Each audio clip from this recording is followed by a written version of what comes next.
The moment I pushed open those courtroom doors, time stopped. Every head turned. My mother's lips parted in horror. My father's eyes widened, and my brother, my own flesh and blood, screamed my name like he'd seen a ghost. Maybe he had. 3 months ago, I was supposed to be dead, buried, forgotten, erased by the very people who called themselves my family. They held a funeral, cried crocodile tears, then signed contracts worth millions over the ashes of my name. But I didn't die. I clawed my way back from that wooden coffin, from the dirt they used to hide their sins. And now, standing before the judge, clutching the folder that would shatter their empire, I felt no fear, only justice burning in my veins. When I handed the file across the bench, the world exploded into chaos. I used to believe that truth could save people. That was before I learned my family's kind of truth came with blood on it. When I stepped into that courtroom, every memory of what they did to me came crashing back, the suffocating dark, the taste of dirt, the echo of shovels. They buried me like a secret, and I had become their biggest one. 3 months earlier, the world had mourned the tragic disappearance of Emma Wallace, daughter of construction magnate Richard Wallace, CEO of Wallace Engineering Group. My face had been on the news. The company's official statement called me an irreplaceable loss. I remember watching that broadcast from a cracked motel television, bandages still wrapped around my wrists, and laughing until I cried. They declared me dead. My father even stood before cameras, eyes glistening with fake grief, saying, "My daughter believed too much in ideals that don't fit the real world. He would possess to be presenters that we can't." Getting the seating, he was right about one thing. I believed in honesty, and that's what almost killed me. When I vanished, they thought the problem was gone. The whistleblower had been silenced. Press had moved on, projects resumed, stock prices recovered. They never imagined I'd crawl out of that grave, but I did. The first month after escaping, I moved between cheap motel under fake names. I avoided cameras, crowds, and mirrors. My reflection terrified me, pale, haunted, with eyes that didn't belong to the woman I used to be. Yet every night when I closed my eyes, I heard my brother's voice. "You shouldn't have looked into it, Emma. You should have stayed quiet." His words before the darkness hit me. I couldn't erase them. Those 3 months became my rebirth, the death of who I was, and the making of who I had to become. I spent them collecting scraps of information, tracing old emails, bank statements, and project files I had once helped design. Everything I found led back to the same truth. My father and brother had replaced quality materials with cheap ones, bribed inspectors, and falsified reports for millions in profit. When I confronted them, they didn't argue. They eliminated me, but you can't bury a conscience forever, so I planned my return like an architect designs a building. Every move measured, every corner reinforced. I studied court schedules, watched from afar as victims sued Wallace Engineering for the damage their fraudulent constructions caused. I waited for this trial, the perfect moment when their empire looked untouchable again. And then I walked in alive. That was the day I stopped being their daughter. That was the day Emma Wallace became the ghost that would haunt them until the truth burned everything they'd built. It happened on a Thursday evening, the kind of gray, restless dusk that smelled like rain and unfinished lies. I was still at the Wallace Engineering headquarters, hunched over my desk, reviewing the latest inspection reports for the Riverside Overpass project. Something didn't add up. The concrete density was lower than the approved standard, and the safety certifications had identical timestamp forged. I'd confronted my father about it that morning, and he'd brushed me off with that cold, patronizing tone that always made me feel like a child. "Emma," he'd said, adjusting his gold cuff links, "you're an engineer, not a crusader. You don't understand how real business works." But I did. I understood too well. Real business, his kind, was built on cutting corners and burying bodies under concrete. I was about to shut down my computer when my phone rang. Liam's name flashed on the screen. "Emma," he sounded breathless, panicked. There's been an accident at the northern site. Foundations collapsing. Dad's furious, he said. Only you can fix this. Please hurry. Even after all the arguments, all the shouting, I still believed him. He was my little brother, the one who used to chase fireflies with me behind Mom's garden. I grabbed my jacket and the technical plans, thinking only of preventing another disaster. Rain had begun to fall by the time I reached the outskirts of the city. The road curved through empty industrial lots and dark trees. The site should have been bright with floodlights and workers, but it was silent, too silent. I parked, stepped out, flashlight in hand. The ground was slick with mud. Liam, I called. My voice echoed against the hollow steel beams. Nothing, just whined. Then a crunch behind me, footsteps. I turned, heart pounding. Liam, is that you? A shadow moved, something heavy struck the back of my head, pain exploded, the world spun and everything went black. When I woke, my mouth was taped, wrists and ankles bound tight with coarse rope. I was lying on wood, narrow, confining, reeking of oil and earth. Panic flooded me. I kicked, screamed, but the sound died against the tape. Then I heard it, the rhythmic thud of shovels, dirt hitting wood. They were burying me. The air grew thin. My lungs burned. I tried to scream my brother's name, Liam, but it came out as muffled gasps. The weight of soil pressed down harder with every second. Tears soaked the duct tape, the sound of my heartbeat pounding louder than the shovels. And then, just before everything went dark, I heard it, his voice. Make sure it's deep enough. No one ever finds her. That was Liam, my brother. That was the moment I stopped believing in family. When consciousness crawled back, it came in fragments. The crackle of firewood, the smell of pine smoke, and the sting of bandages around my wrists. I was alive somehow. A voice murmured near me, low and rough like gravel. Easy, kid, you're safe now. I blinked against the dim light and saw a man sitting by a flickering stove, gray hair, weathered hands, eyes as sharp as a hunter's. He wore a thick wool sweater and boots caked with mud. My name's Ethan Graves, he said softly.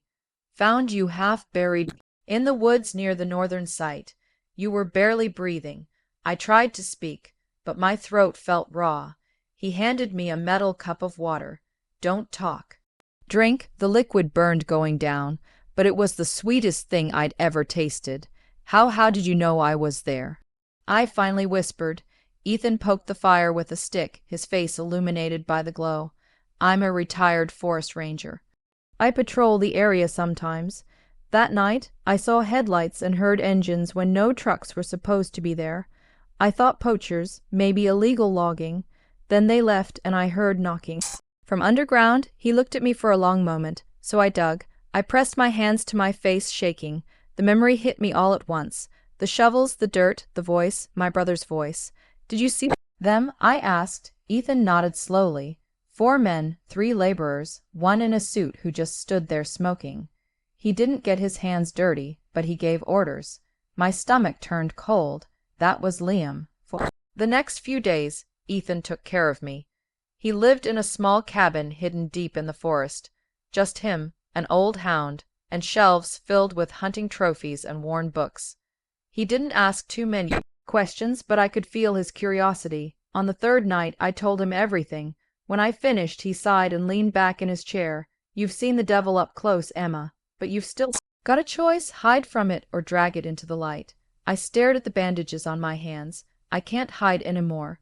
Ethan gave me something before I left, a small black digital recorder. Old, but reliable. Keep this, he said. Truth is useless unless you can prove it. As dawn broke, mist curling between the trees, I stepped out of his cabin wearing his spare jacket and boots that were too big. My body still itched, but my heart had hardened. I looked back once. Ethan stood in the doorway, arms crossed. You going to war, kid? I managed a faint smile. No, I said, I'm going home. When I returned to the city, it no longer felt like home. The skyline that once symbolized my family's success now looked like a monument to deceit. Every steel beam, every glass window in those towers had been bought with silence and blood, mine included. I rented a small windowless apartment above a mechanic shop in the industrial district. The smell of oil and dust clung to everything. It was perfect. Anonymous, invisible. I dyed my hair black, cut it short, wore oversized hoodies, and hid behind thick glasses. The woman in the mirror wasn't Emma Wallace anymore. She was a ghost built from fury.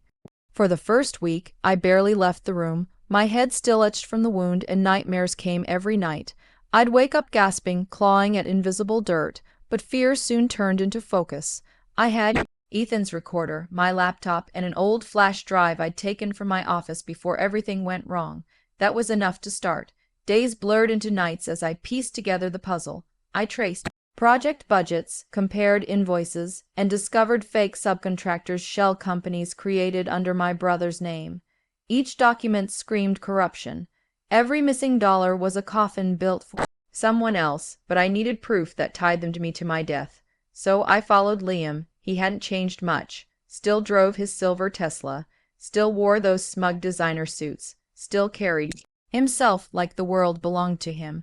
I tailed him from afar through the reflection of shop windows, through crowds at coffee shops, through the tinted glass of his office building. He had a routine: morning gym, lunch at a rooftop bar, then late-night meetings he didn't want anyone to see. One evening, he slipped into a dim bar called the Copper Fox, a place where businessmen went to make their sins disappear in expensive whiskey. I sat 2 booths away, pretending to type on my laptop while my phone recorded. Liam met a tall man with a scar across his cheek and oil-stained hands. The man leaned forward. "The job's done. No one's going to find her." Liam's voice was low, almost casual. "Good. Take the rest and keep quiet." He pushed a thick envelope across the table. The man smirked. "You Wallaces sure clean up your messes quick." I nearly dropped my phone. My stomach twisted as if I were reliving that night all over again. Liam had paid for my grave, my own brother. When they left, I sat frozen until the bartender asked if I was okay. I just smiled weakly, slipped out the back door, and walked into the cold air. That night, I replayed the recording over and over. His voice clear as day. "Good. Take the rest and keep quiet." The ghost in me stopped trembling. She started planning. I waited a week before reaching out to her. I wasn't sure if she'd believe me or worse, if she'd tell them I was alive. But loneliness was eating me from the inside. I needed to see her to remember that someone in that cursed house might still have a soul. I used a public payphone near the bus station. The line rang 3 times. Then her voice, soft, tired, trembling, answered. "Hello, Mom," I whispered. "It's me." Silence, then a sharp breath. "Emma," she said, barely audible. "No, no, that's not possible." "It's me, Mom. I'm alive. Don't say my name. Just listen." Her sobs filled the line. "Oh, God, I knew it. I knew something was wrong. They said you died in an accident, but I never believed it. We agreed to meet the next day, the old park by the lake, the one with the broken swing where she used to take Liam and me as kids. It was drizzling when I arrived. I wore a black coat, hood up, heart pounding like a drum. When she appeared, I almost didn't recognize her. Her hair, once golden, was now silver. Her face carried the kind of grief that doesn't age you. It hollows you out. "Mom," I said, stepping from the shadows. She froze, eyes wide, hand over her mouth. "Emma," she whispered as tears streamed down her cheeks. "My baby." She ran to me, trembling, and I caught her in my arms for a moment. We just stood there crying in the rain like 2 broken souls who'd finally found each other again. I tried to tell them. She said, her voice shaking, "Your father. He told me it was an accident." But the way he avoided the topic, the way Liam wouldn't look at me, I knew. I told her everything, how Liam had called me that night, how I'd woken in a coffin, how a stranger had pulled me out. I showed her the recording on my phone. When she heard Liam's voice say, "The job's done. No one's going to find her," she covered her mouth and gasped. "No, no, not my son." She sat on the wet bench, hands trembling. "I raised monsters," she whispered. "One greedy, one obedient, and I just stood there pretending not to see." I placed my hand over hers. "You can still help me, Mom. You're the only one who can." She looked up, eyes red but burning with resolve. "What do you need?" "I need proof, files, letters, contracts, anything that ties Dad and Liam to the fraud." She nodded slowly. "I know where he keeps them, the safe in his office. He still thinks I don't remember the code." That night, she sent me a text from an unknown number. "It's done. Check the package locker at Union Street." Inside, wrapped in an old silk scarf, was a flash drive and a note written in her delicate handwriting. "Ended Emma and the lies for both of us." The night I opened the flash drive, my hands were shaking so badly, I almost dropped it. The files inside were everything I'd hoped for and everything I feared. Emails with city officials arranging unrecorded payments. Bank transfers to ghost accounts under fake names. Project blueprints altered after government approval. And handwritten notes, my father's looping signature scrolled across the bottom. "Use cheaper materials." No one will notice. It wasn't just fraud. It was murder disguised as business. I stared at the evidence until my eyes burned. Every click of the mouse was a memory. Every signature, another nail in the coffin they'd built for me. I thought of the victims of the bridge collapse, of their families who still believed it was a construction error. My father had ruined lives and buried the truth under concrete. He tried to bury me too, but now I had the power to bury him. I couldn't go to the police. He had friends there, people who owed him favors. If I filed a report, it would vanish before morning. No, I needed the whole world watching, so I set the trap. I created an anonymous email account, one that couldn't be traced. Then I spent 3 nights drafting my message, rewriting it until every word dripped with quiet precision to the editors of the Washington Post and the New York Herald. Attached are files exposing criminal activities within Wallace Engineering Group, included evidence of financial fraud, bribery, and an attempted murder to silence a whistleblower. You'll find the truth. The rest I'll reveal soon in person. When I clicked send, my breath caught. I felt the air shift as if the city itself was holding its breath. 2 days later, it exploded.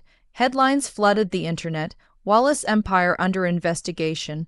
Documents suggest CEO covered up fatal project flaws. Missing daughter may be alive.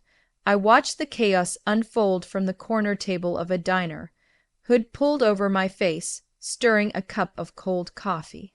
On the TV above the counter, my father stood before reporters, jaw clenched.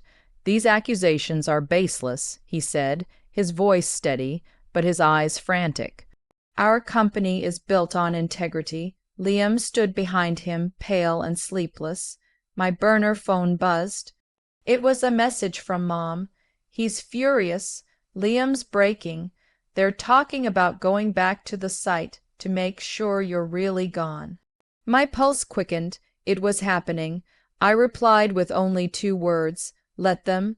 That night, I packed my camera, Ethan's recorder, and a flashlight. The drive back to the forest was silent, except for the rain hammering the windshield. The same road, the same trees, the same dirt that once tried to swallow me whole. But this time I wasn't the one being buried. This time I was the one waiting. The forest was silent that night, the kind of silence that feels alive, breathing with the ghosts of what it has seen. I parked the old pickup truck a mile from the site and continued on foot, my boots sinking into damp soil. The air smelled of rain and rot. My flashlight cut through the mist in thin, trembling beams. Every step felt heavier, slower. This was where I had died once. The trees seemed to lean closer, whispering the memory of my screams back to me. I crouched behind a fallen log and waited. Minutes stretched, then headlights. A black truck crawled down the dirt path, tires hissing in the mud. It stopped a few yards from the clearing where they had buried me. 4 figures climbed out. 3 were laborers, the same kind of men Liam had once hired to do the dirty work. And the 4th, my father. Even from a distance, I could recognize that proud, unshakable silhouette. Richard Wallace, still wearing an expensive suit under a raincoat like money, could protect him from the truth. Behind him stumbled Liam, flashlight shaking in his hand. His face looked thinner, haunted, as if sleep had long abandoned him. "Here," my father barked, "start digging." The man obeyed without a word. The shovels struck the earth with hollow thuds, the sound echoing through the woods like a slow heartbeat. Each scoop of dirt sent chills down my spine. I turned on Ethan's recorder. Click. The shovels hit something solid wood. One of the men wiped sweat from his brow. "Found it, boss. Open it," Dad ordered. The lid cracked open with a groan. The stench of wet wood and decay filled the air. The men stepped back, uneasy. "It's empty," one whispered. Silence. Liam's flashlight slipped from his hand. "No," he muttered, "that's impossible." My father leaned forward, his voice sharp, low, deadly. "What do you mean, empty?" I swear, sir, we buried her right here." Dad's fist slammed into the man's face. "Do you think I'm a fool?" He turned to Liam, his voice rising, cracking through the rain. "You said she was dead." Liam's lips trembled. "I saw it. I saw her stop breathing." He stopped, eyes darting toward the trees, his gaze locked on me. For a moment everything froze. The world seemed to hold its breath. "Dad," he whispered, his voice breaking. "She's here." My father turned. His eyes met mine, the same cold blue eyes I'd once inherited, but no longer recognized. For the first time I saw fear in them. I stepped out from the shadows, camera recording, rain glistening on my hood. "Hello, Dad," I said quietly. He staggered back. "Emma," the men dropped their shovels. Liam's knees buckled. "You buried me." I said, "You made sure there was no trace left." "But here I am, Emma." Dad's voice softened, trying to regain control. "You don't understand. It was an accident." "You an accident?" I snapped. "You ordered them to dig my grave. You called my death a solution." Liam was shaking. "I didn't mean to," Dad said. "I just wanted to fix things by killing your sister." I shouted. "You called me crying the night of the bridge collapse. You said we had to tell the truth. What happened to that, Liam?" He broke then, completely dropping to the ground, hands in his hair, sobbing. "I thought you were dead, I thought. You made me dead." I screamed. The camera's red light blinked steadily. Every word, every confession caught in the rain-soaked night. Dad's mask finally cracked. "You think this changes anything?" he growled, stepping closer. "I built this company. I built everything you see. You want to destroy it over a mistake, over some ideals you don't even understand. I didn't move. No, I want to destroy the lie you built on people's graves and on mine." He lunged forward, trying to grab the camera. I stepped back, slipping slightly in the mud. "Give it to me, Emma." The men froze, not daring to interfere. Liam grabbed his father's arm, shouting, "Stop it, Dad. Let go." Richard roared, shoving him aside, but Liam stumbled backward, hit the side of the truck and collapsed, crying out in pain. I pointed the camera squarely at my father. "Smile for the world, Dad. This is the last time anyone calls you respectable." He froze, breathing hard, eyes darting between the lens and my face. Then slowly his shoulders dropped. He saw it in my eyes, the finality. "Emma," he whispered, voice trembling now, "I didn't mean to lose you. It is a cell-cod intermining." "You already did," I said, my voice breaking. "The moment you decided your empire was worth more than your family." For a long second, no one moved. Rain hissed through the trees. Then I turned off the camera, slipped it into my jacket, and stepped back. "I'll see you in court," I said. The headlight flared, cutting through the mist as I walked away, their shouts fading behind me. My heart pounded, but I didn't look back because this time I wasn't the one being buried. This time I was the one holding the shovel. The courthouse was overflowing that morning. Reporters crammed shoulder to shoulder, victims holding banners, cameras flashing like lightning. The air buzzed with that heavy tension right before a storm breaks. I stood outside for a moment, watching the rain streak down the tall glass doors. My reflection stared back at me, pale, sharpied, unrecognizable. The woman in the mirror wasn't a victim anymore. She was the reckoning. When I finally stepped inside, everything stopped. Gasps rippled through the courtroom as I walked down the aisle. My heels clicked softly against the polished floor, the same sound I'd heard in nightmares, only this time it was real, deliberate. My mother was seated near the back, her hands clasped tightly, eyes wide and wet. My father sat at the defense table, jaw clenched, flanked by lawyers in expensive suits. Beside him, Liam looked like a ghost, pale, trembling, eyes rimmed red. The judge adjusted his glasses, stunned. "Miss Wallace, is that really you?" "Yes, Your Honor," I said, my voice steady. "My name is Emma Wallace, and I was buried alive by the people sitting right there, and very in the first." A collective gasp tore through the room. My father tried to stand, but his lawyer pulled him back. "She's lying," he barked. "She's delusional." I ignored him and set a thick brown folder on the judge's bench. "This is everything: financial fraud, bribery records, and evidence of attempted murder." The judge's hand trembled as he opened the first page. "You're saying these are authentic? They're signed?" I said coldly. "By him." I pointed straight at my father, then I pressed play on Ethan's recorder. Liam's voice filled the courtroom. "The job's done. No one's going to find her." Gasps, murmurs, cameras flashing. And then another recording my father's voice filled with venom. "If she talks, everything collapses. Make it disappear." Mom covered her mouth to muffle a cry. Liam buried his face in his hands, shaking violently. The judge slammed his gavel. "Order, order in the court." But there was no order left. Reporters shouted questions. Lawyers scrambled. I just stood there breathing, every muscle trembling, but every word cutting like a blade. I turned toward my family, if I could still call them that. 3 months ago, I said, you called me naive, said I didn't understand real business. You were right. I didn't understand that business could mean murder. I didn't understand that greed could make a father bury his own daughter alive. My voice cracked, but I kept going. You took everything from me. My career, my future, my faith in love and blood. But you didn't take my will to fight. I survived the grave you dug for me. And now you'll face yours." Liam stood abruptly, shouting, "Stop it, please." Tears streamed down his face. "I didn't mean to." "I thought you were dead. I swear." Dad made me sit down. My father roared, slamming his fist on the table. The judge banged the gavel again. "Enough," he thundered. "Given the evidence presented, the court orders immediate suspension of civil proceedings and the opening of a criminal investigation against Richard and Liam Wallace for conspiracy, fraud, and attempted homicide." Chaos erupted. Reporters flooded the aisles. Victims applauded, crying. The guards moved forward to escort my father and brother out, their protests drowned beneath the roar of the crowd.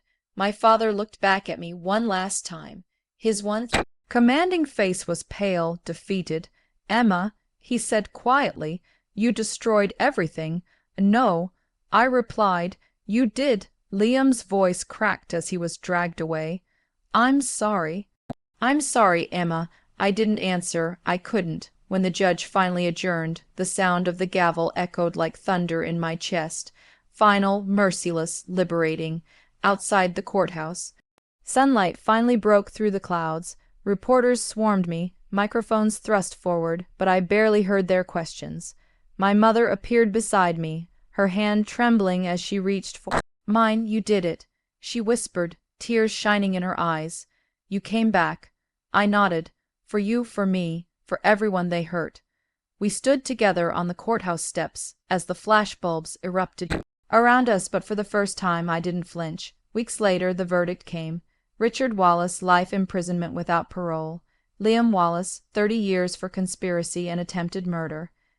Wallace empire crumbled overnight. The buildings, the projects, the reputation, all gone like dust in the wind.